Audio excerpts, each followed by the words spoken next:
Everyone. पिछले part में हमने ये पढ़ा था कि मैम रिलेशनशिप को कैसे स्टैब्लिश किया जाता है एंड रिग्रेशन एनालिसिस क्या होता है। बेसिकली हमने एक इक्वेशन सीखी थी, a is equal to A y is equal to a plus B X. And ma'am y is a dependent variable whereas x is an independent variable. And हम a और b calculate करते हैं so that हम x और y का पूरा equation setup कर सके। नाउ पहले a कैलकुलेट करना है या पहले b कैलकुलेट करना है? मैम पहले b कैलकुलेट करना है, बिकॉज a के फॉर्मूले में क्या आता है, b की यूज आती है, राइट? तो मैम जो b में कैलकुलेट करना होता है, sigma X Y, sigma X square, ये सब चीजें क्या हमें खुद करनी होती है? हमने देखा था कि पिछले क्वेश्चंस में हमें दी हुई थी and we have to simply put on the values जो हमारे फॉर्मूले चार्ट पे पूरा फॉर्मूला दिया हुआ है फॉर ए एंड बी। अब मैम ये तो समझ में आ गया था कि y is equal to A plus B X करके एक फॉर्मूला है एंड इसका मीनिंग क्या था, हम इन दो वेरिएबल्स के बीच में एक रिलेशनशिप स्टैब्लिश करने की कोशिश कर रहे थे। कैसी रिलेशनशिप कि मैम एक बढ़ता है तो दूसरा गिरता है, एक गिरता है तो दूसरा भी गिरता है, ऐसा हमने एक रिलेशनशिप स्टैब्लिश करने की सोची थी। एंड ये हम सिर्फ दो वेरिएबल्स में कर पा रहे थे क्योंकि ये इसकी एक बहुत बड़ी लिमिटेशन है। क्योंकि अगर आपको दिख रहा हो तो यहाँ पे मुझे सिर्फ x और y दिख रहे हैं, मतलब दो ही वेरिएबल दिख रहे हैं। ठीक है मैम, ये समझ में आ गया। अब आगे बताओ। ओके, अब मैंने कहा यार देखो, तुमने रिलेशनशिप तो स्टैब्लिश कर ली, मतलब रिलेशनशिप मतलब मैम 5 रुपए एडवर्टाइजिंग बढ़ाओगे तो 15 रुपए की सेल्स है, 10 रुपए बढ़ाओगे तो 30 रुपए की सेल्स है। ठीक है, ये सब मैम रिलेशनशिप्स तो हमने स्टैब्लिश कर ली, बट इसको ये भी तो जानना जरूरी है ना कि हमारी ये रिलेशनशिप कितनी स्ट्रांग है, कितनी स्ट्रांग है। मैम स्ट्रांग है, कोई यहाँ पे वो चल रहा है क्या कबड्डी कंपटीशन की, कितना स्ट्रांग है कितना वीक है? मैंने कहा नहीं, देखो एक सिंपल तुम्हें वो देती हूँ, एग्जाम्पल देती हूँ कि मेरी एडवर्टाइजिंग स्पेंड था 10 रुपए एंड मेरी सेल्स बढ़ी 50 रुपए से। मेरा 10-12 रुपए एक्सपेंडिचर था एंड मेरी सेल्स बढ़ी 100 रुपए से। अब तुम्हें क्या लग रहा होगा कि ये जो सारा का सारा इंक्रीज आ रहा है सेल्स में, ये एडवर्टाइजिंग की वजह से है। लग रहा है, लग रहा है, सबको लग रहा है कि मैम 50 बढ़ी तो इसकी वजह से, 100 बढ़ी तो इसकी वजह से। हमारा लीनियर रिग्रेशन एनालिसिस सिर्फ हमें यही, सॉरी, हमारा लीनियर रिग्रेशन हमें यही रिलेशनशिप स्टैब्लिश करके देगा सिर्फ कि ये बढ़ रहा है, ये बढ़ रहा है, ये बढ़ रहा है, ये बढ़ रहा है, सिर्फ ये बताएगा। बट एक इसमें छुपा हुआ ट्विस्ट है। क्या छुपा हुआ ट्विस्ट है कि मैम सुनो, ये जो 50 और 100 बढ़े है ना, ये सिर्फ 10 रुपए एडवर्टाइजिंग की वजह से बढ़े, बाकी 90 रुपए आपने सेल्स प्राइस इंक्रीज करा था, आपने सेल्स प्राइस इंक्रीज करा था, इसकी वजह से बढ़े हैं, इसकी वजह से बढ़े हैं। तो ये जो छुपा रुस्तम है, ये जो छुपा रुस्तम है, ये हमें आज निकालना सीखना है। और इस छुपे रुस्तम को हम क्या बोलते हैं? कोरिलेशन। क्या बोलते हैं? कोरिलेशन। सो लीनियर रिग्रेशन एनालिसिस हमें क्या सिखा के गया? मैम हमें ये सिखा के गया कि हाँ, दो वेरिएबल्स के बीच में रिलेशनशिप है और कैसे रिलेशनशिप स्टैब्लिश करनी है वो समझ में आ गया। बट कोरिलेशन हमें क्या सिखाएगा? कोरिलेशन हमें ये सिखाएगा कि ये रिलेशनशिप कितनी स्ट्रांग है, ये रिलेशनशिप कितनी स्ट्रांग है, चाहे वो पॉजिटिव में हो या चाहे वो नेगेटिव में हो। सो रिलेशनशिप दो तरीके की हो सकती है, एक होती है पॉजिटिव, एक होती है नेगेटिव। पॉजिटिव रिलेशनशिप का क्या मतलब है कि भाई अगर तू बढ़ेगा तो मैं भी बढ़ूंगी और अगर तू गिरेगा तो मैं भी गिरूंगी। सो मतलब दोनों एक साथ गिरते हैं, एक साथ बढ़ते हैं। जैसे एडवर्टाइजिंग में, मैम अगर एडवर्टाइजिंग बढ़ाओगी तो सेल्स बढ़ेगी, गिराओगे तो सेल्स गिरेगी। सो ये क्या है? पॉजिटिव रिलेशन है। बट एक होता है नेगेटिव रिलेशन, एक होता है नेगेटिव रिलेशन।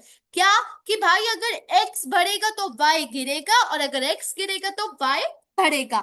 मतलब ये दोनों ऑपोजिट में चल रहे हैं, ये दोनों ऑपोजिट में चल रहे हैं। दो तरीके की रिलेशनशिप हमने सीखी, एक मैम पॉजिटिव, एक नेगेटिव। पॉजिटिव में दोनों साथ साथ चलते हैं भाई बंधुओं की तरह, और नेगेटिव में दोनों बिछड़े दोस्तों की तरह चलते हैं। राइट।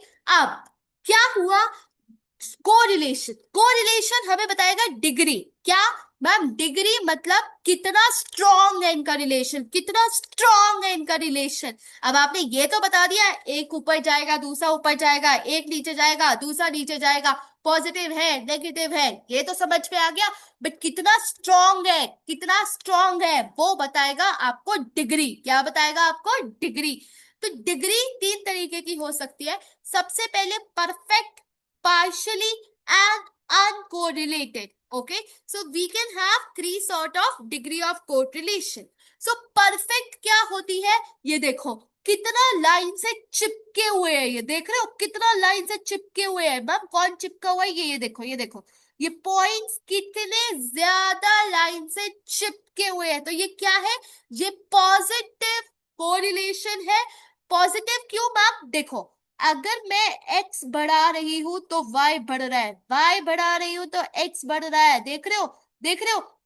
ये बढ़ रहा है, ये बढ़ रहा है, ये बढ़ रहा है, ये बढ़ रहा है, तो दोनों सेम डायरेक्शन में जा रहे हैं। क्या जा रहे हैं, दोनों सेम डायरेक्शन में जा रहे हैं। ये क्या है, पॉजिटिव कोरिलेशन है। बट मैम अगर आप यहाँ पे देखो, देखो x ज्यादा है y कम है, ठीक है। अब मैं x को गिराती हूँ y बढ़ेगा, x को गिराती हूँ y बढ़ेगा, तो ये नेगेटिव कोरिलेशन है। क्या है, ये नेगेटिव कोरिलेशन है। बट ये नेगेटिव परफेक्ट कोरिलेशन है। गाइस देखो, अगर मैं आपके लिए चीजें सिंपल करूं, आप सबसे पहले डिटरमाइन करो पॉजिटिव है या नेगेटिव है। कैसे पता चलेगा, अगर एक ही डायरेक्शन पे चल रहे हैं दोनों तो पॉजिटिव है, ऑपोजिट डायरेक्शन पे चल रहे हैं तो नेगेटिव है। सबसे पहले आपने ये डिटरमाइन कर लिया कि मैम पॉजिटिव है नेगेटिव है। Step number 2, degree. To what extent they are positive, to what extent they are negative. कैसे पता चलेगा ma'am, how close they are to each other, how close they are to that particular line. Okay, अब partly अगर तुम देखो ये positive है, क्यों मैम, एक्स बढ़ रहा है वाई बढ़ रहा है, एक्स बढ़ रहा है वाई बढ़ रहा है, एक्स बढ़ रहा है वाई बढ़ रहा है, ठीक है तो पॉजिटिव कोरिलेशन। ये नेगेटिव है, but can you see these points are little far, these points are little far to each other and to the line. ये क्या है, ये पार्टली है। बट अगर तुम ये देखो, क्या यहाँ पे तुम्हें कोई रिलेशन नजर आ रहा है, नहीं मैम ये तो सारे स्कैटर्ड है। क्या है, ये स्कैटर्ड है, तो इनमें मुझे कोई रिलेशनशिप नजर नहीं आ रहा, दे आर अनकोरिलेटेड। क्या है ये, अनकोरिलेटेड। तो first step ma'am linear regression analysis ने हमें क्या सिखाया कि हाँ, दो वेरिएबल्स में रिलेशनशिप है। कोरिलेशन क्या समझा रहे, कि ये रिलेशन कितना स्ट्रॉन्ग है और कैसे मूव कर रहा है। कैसे मूव कर रहा है मतलब पॉजिटिव है या नेगेटिव है, और कितना स्ट्रॉन्ग है ये क्या कौन बताएगा, डिग्री ऑफ कोरिलेशन। कौन बताएगा, degree of correlation. We can have 3 degrees, first of all perfect, second of all partly, and thirdly uncorrelated. Okay, weakest कौन सी है, वीकेस्ट डिग्री कौन सी है मैम, अनकोरिलेटेड। स्ट्रॉन्गेस्ट कौन सी है ma'am, perfect correlated. Right, right, everybody clear, everybody clear. अब देखो, ये जो strong negative, negative strong less, ये कैसे पता चलेगा। हमेशा हम डायग्राम तो नहीं बना के देख सकते ना, कि मैम अगर लाइन से दूर है तो थोड़ा पार्टली है, लाइन से चिपके हुए हैं तो परफेक्ट है, अगर ऐसे है तो अनकोरिलेटेड है। मैम हमेशा लाइन ग्राफ बनाने का टाइम अपन के पास नहीं है। ओके, मैंने कहा ठीक है, मैं तुम्हारा काम आसान कर देती हूँ। हमेशा हमेशा कोफिशिएंट की कोरिलेशन की वैल्यू -1 और 1 के बीच में रहेगी। क्या रहेगी, -1 और 1 के बीच में रहेगी। माइनस का क्या मतलब है मैम, नेगेटिव कोरिलेशन है, और पॉजिटिव का क्या मतलब है मैम, पॉजिटिव कोरिलेशन है। मैम वही वही लॉजिक जो आपने बताया था कि अगर x बढ़ेगा y गिरेगा, x बढ़ेगा और y बढ़ेगा, मतलब पॉजिटिव में दोनों साथ साथ चल रहे हैं और नेगेटिव में दोनों बिछड़े हुए दोस्तों की तरह चल रहे हैं। ठीक है मैम, ये तो समझ में आ गया कि ये नेगेटिव पॉजिटिव क्या रिफ्लेक्ट कर रहा है। अब जितना आप -1 के पास जाओगे, फॉर एग्जाम्पल 0.98, राइट, ये क्या है, उतना स्ट्रॉन्ग नेगेटिव कोरिलेशन है। जितना आप पॉजिटिव 1 के पास जाओगे उतना ये पॉजिटिव कोरिलेशन है। ठीक है। अब ma'am what if it is zero, what if it is zero, मैंने कहा then there is no correlation, it is unrelated. ये देखो, ये वाला, ये वाला, यहां पे आता है मैम जीरो, क्या आएगा यहाँ पे, जीरो। ओके, तो मैम अगर ये परफेक्ट की बात करूं तो कैन आई से this is +1 and this is -1, और यहाँ पे ये लोग कुछ पास पास होंगे, फॉर एग्जाम्पल 0.90 और यहाँ पे 0.90 नेगेटिव, राइट। तो सबसे पहले regression analysis has taught you there is a relationship between two variables. Correlation will tell you how strong it is. First of all, you need to determine, is it positive, is it negative? Then I need to decide the degree. Okay. Lastly, degree के बाद मैं क्या देखूंगी ma'am, हमेशा diagram नहीं बनाए जा सकते, तो हम क्या करेंगे, हम ये देखेंगे कि -1 के पास है या +1 के पास है, उससे पता चल जाएगा कि कितना स्ट्रॉन्ग उनका रिलेशन है। ठीक है। तो 3 तरीके के होते हैं, +1, -1 एंड 0। अब मैम क्या इनके बीच में लाइन नहीं कर सकता? ऑफ कोर्स कर सकता है। ये मैं आप लोगों को एक्सट्रीम कंडीशंस बता रही हूँ। क्या बता रही हूँ? एक्सट्रीम, बिल्कुल perfect positive, perfect negative and no correlation, इसके बीच में वैल्यूज लाई कर सकती है। अब एक बहुत ही इंटरेस्टिंग सवाल पूछती हूँ, बहुत ही इजी सवाल पूछती हूँ।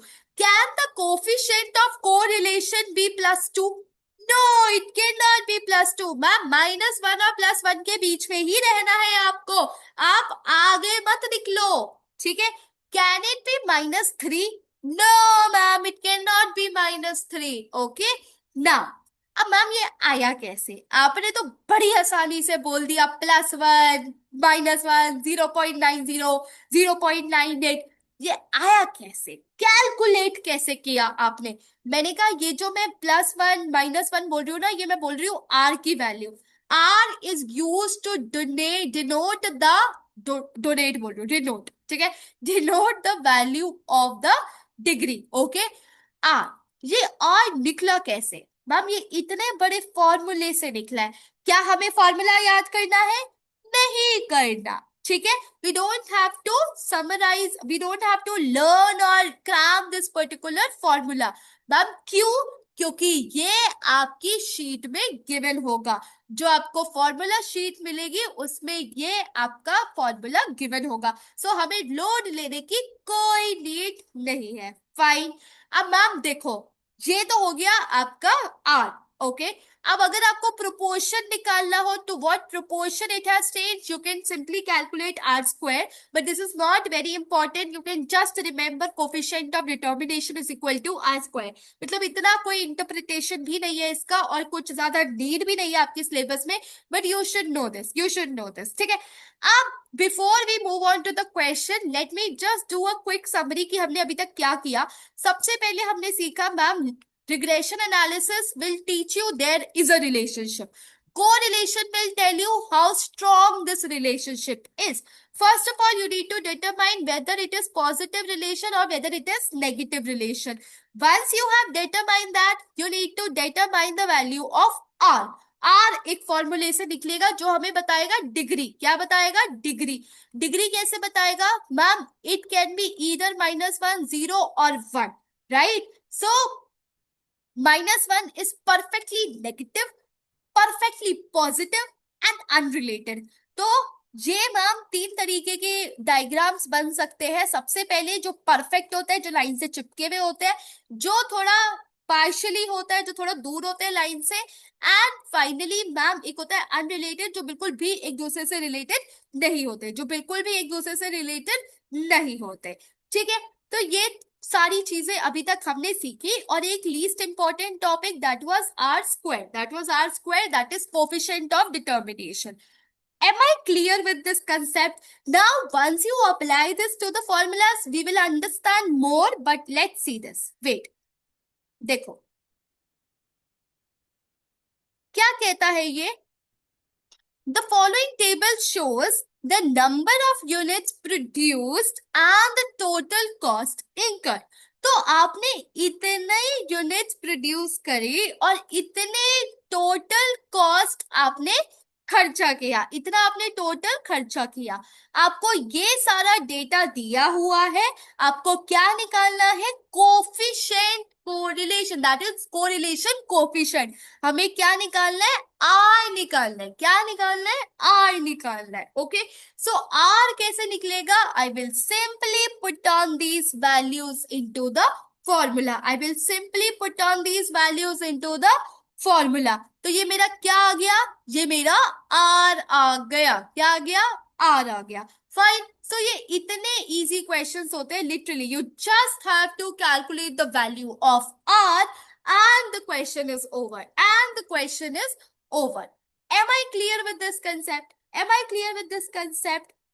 Okay, now let me tell you what does it indicate, right? Ma'am ये आपने ये तो बता दिया कि 0.98 है। अब ये क्या है? मतलब what is the purpose, what is the output of this particular value?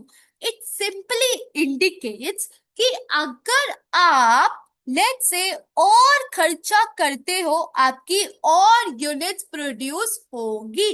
They have a very strong relationship and they have a very positive correlation. They have a very positive correlation and they have a very strong relationship. अगर ये -0.98 आया होता तो क्या होता कि ma'am आप cost बढ़ाते जाओ लेकिन आपकी यूनिट्स गिरती जाएंगी, आपकी यूनिट्स गिरती जाएंगी क्योंकि नेगेटिव है। आपका खर्चा करने का कोई फायदा नहीं हो रहा, आपके खर्चे करने का कोई फायदा नहीं हो रहा, राइट? बट यहाँ पे क्या इंटरप्रेट कर पा रही हो कि मैम करो, आप करो खर्चा, आप जितना खर्चा कर रहे हो उतनी आपकी यूनिट्स बढ़ रही है। Fine. So this is how you need to interpret the values, interpret the result from these values. Okay. Now let's do this. Which of this is not a feasible option, feasible value for the correlation plus? Okay, ma'am, we know कि हमारा coefficient लाई करता है -1 से +1, right? ये +1.2 तो हमारे line से ही बाहर चला गया। So this is not a feasible option. This is not a feasible option. Okay. Now, अब t value 3, ये सारी वैल्यूज आपको दी हुई है। आपको सिंपली क्या निकालना है? कोफिशिएंट ऑफ कोरिलेशन, मतलब value of R, value of are.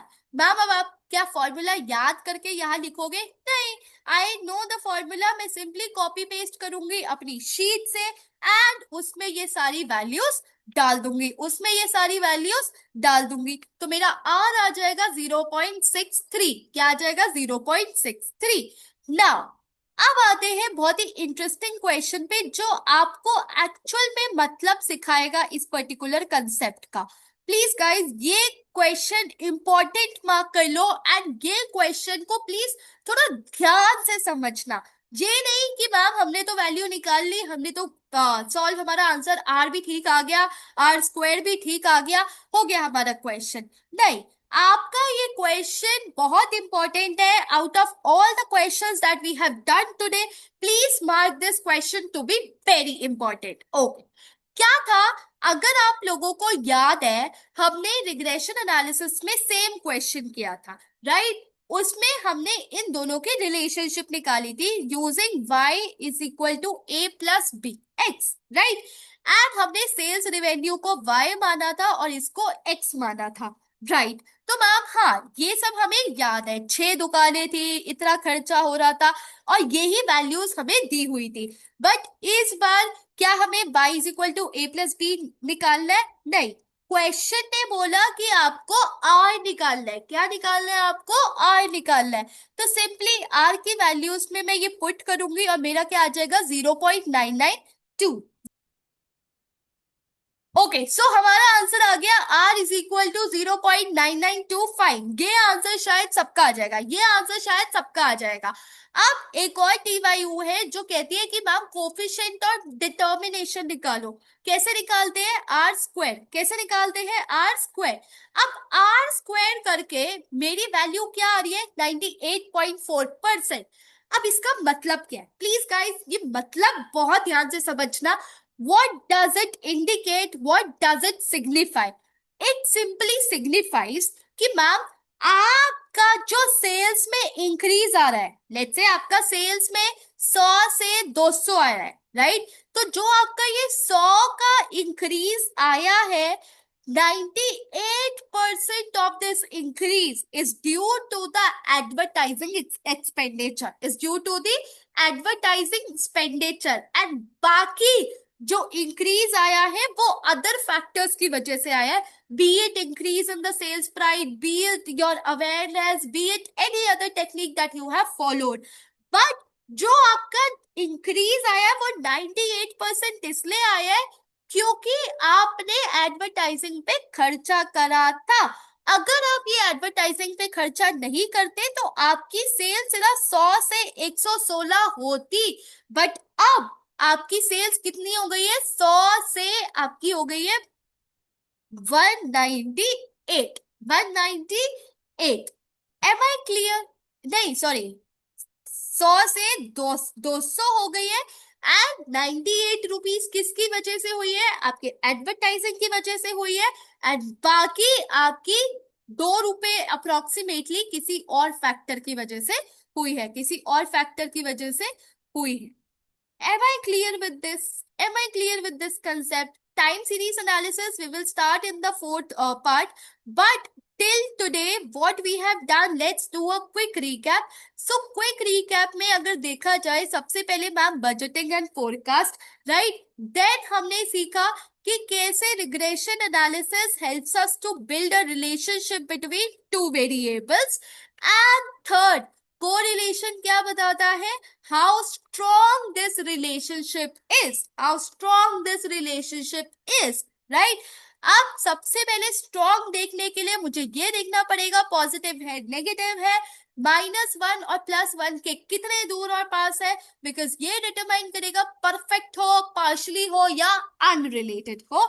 Then how do you calculate the value of R? And then you need to calculate R square for the correlation of determination. So ये है आपका पूरा concept, ये है अभी तक जो हमने सीखा है। In the next part, we will do time series analysis. Time series analysis. Till then, bye bye, take care, and hope you enjoyed this lecture.